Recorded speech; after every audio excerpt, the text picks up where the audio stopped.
మోంతా తుఫాన్ నిన్న రాత్రి తీరం దాటిన తర్వాత అయితే విజయవాడ ఎన్టీఆర్ జిల్లాలో అయితే వర్షం భారీగా కురుస్తుంది. ప్రస్తుతం మనం బస్టాండ్ దగ్గర ఉన్నాము. బస్టాండ్లో చూసుకుంటే ఇక్కడ విజువల్స్ ఇక్కడ నుంచి అయితే బస్టాండ్ దగ్గర నుంచి అయితే బ్యారేజ్కి అసలు పర్మిషన్స్ లేవు, బండ్లన్నీ ఆపేస్తున్నారు. తెల్లవారుజామున 3 గంటల నుంచి అయితే వర్షం కురుస్తుంది. ఇక్కడ రైల్వే స్టేషన్ ప్రాంతాల్లో అయితే భారీ వర్షం కురుస్తుంది.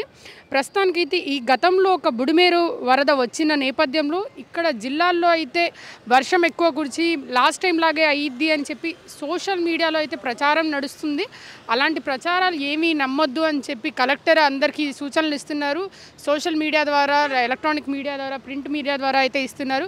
ప్రస్తుతం మనం చూసుకున్నట్టయితే అసలు వర్షం వల్ల అంత విజయవాడ అంత అల్లకల్లోలం అయిపోయింది. విజయవాడలో అయితే ఫుల్ ఎక్కడ పడితే అక్కడ నీళ్లు ఉన్నాయి.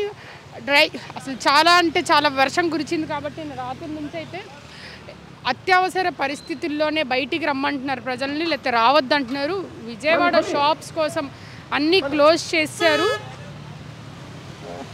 గతంలో వచ్చిన వరద వల్ల అయితే అలాంటిది ఏం రాదు ఈసారి అంటున్నారు. విజయవాడ నగరంలో ప్రస్తుతం అయితే ఇంకా వర్షాలు ఎక్కువ ఉంటాయి సాయంత్రం వరకు అని చెప్తున్నారు.